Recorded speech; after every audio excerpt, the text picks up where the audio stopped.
forget to subscribe to my channel, and while you're at it, click the bell to be notified of future videos.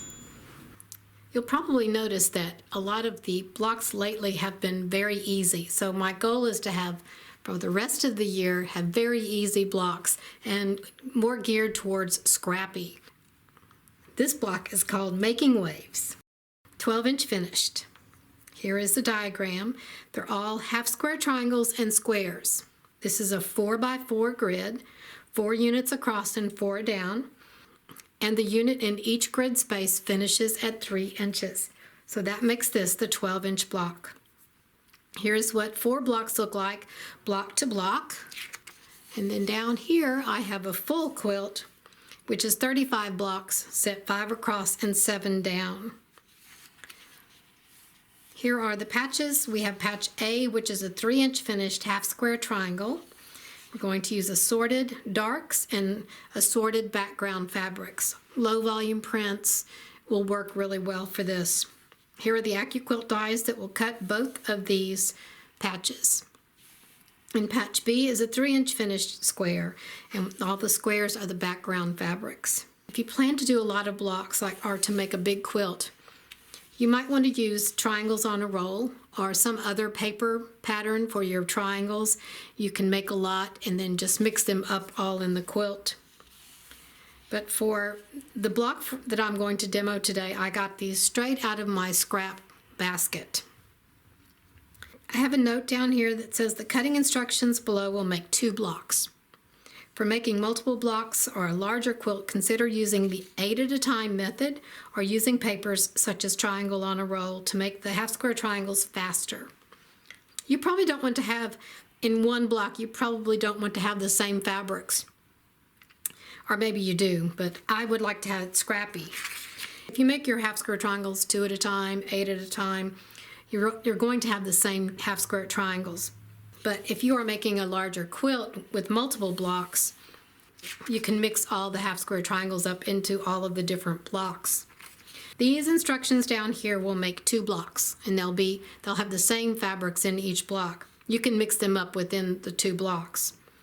But I thought, why have one half square triangle, and what do you do with the other one? You may as well make another block.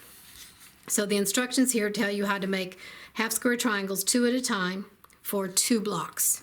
And then down here, I'm suggesting to use a variety of light and dark fabrics with a strong contrast between the 2. And you'll need 280 half square triangles and 280 squares for this quilt here, the 60 by 84 quilt. And then I give you the measurements if you're going to make half square triangles 8 at a time. I'll have a short tutorial toward the end of the video that shows you how to make these 8 at a time. And then if you want to make larger blocks, if you use 4-inch finished half square triangles and squares, it'll be a 16-inch block. A 5-inch finished will give you a 20-inch block, and 6-inch finished will give you a 24-inch block. I just got all of these out of my scrap basket. And so I just pulled out 8 half square triangles, and I pulled out 8 of the squares. The squares are cut 3.5 inches, and the half square triangles will finish at 3 inches. Both of these units will. I wanted to show you something about low volume prints. Sometimes if you're not sure if a print is considered low volume or not, this one, I consider it a low volume print, but this is actually the back of this fabric. Here's the front, so it's quite a bit brighter. And I thought it would look better like this, more muted. So don't think that you have a piece of fabric like this that you can't use for anything. It's neither a light nor a dark, really. But if you use the back, and you can use the back, then it's low volume print. Now we're just going to look at the diagram and put the block together. We're going to alternate the half square triangles and the squares.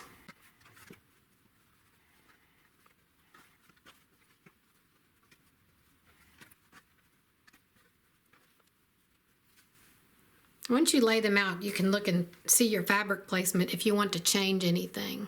And you can also make sure that your triangles are pointing in the right direction. So if you look at a diagonal line, they're opposite. So this one's pointing left, this one's right. And the same thing with this, left, right, and left and right.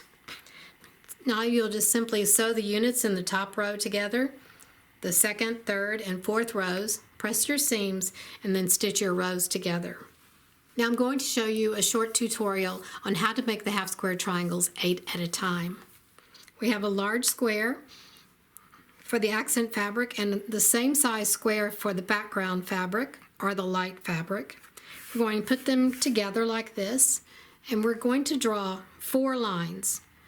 One line on each diagonal and a vertical line in the middle and a horizontal line in the middle. Here's what they look like. And what we're going to do is stitch on both sides of the diagonal lines. So we'll stitch on both sides of this line a scant 1/4 inch, then turn it around and stitch on both sides of this diagonal line a scant 1/4 inch. So you'll have 4 lines of stitching. The stitching is done. As you can see, on both sides of the diagonal line we have stitching. Now we're going to cut on all 4 of the lines.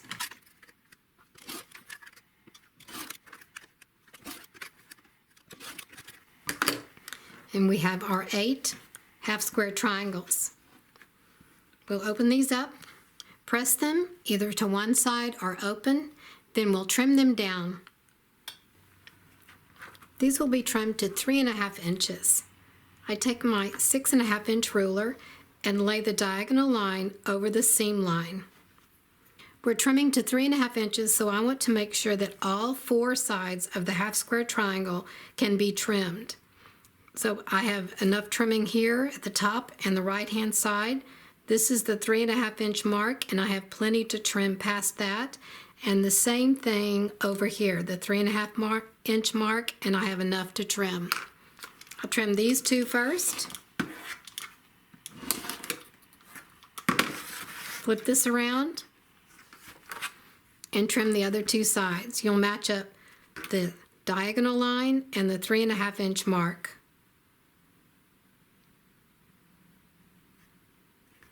And trim. Oops.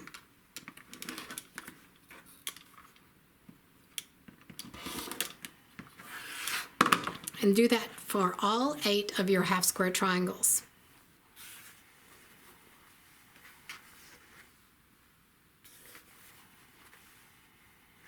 Thank you for watching.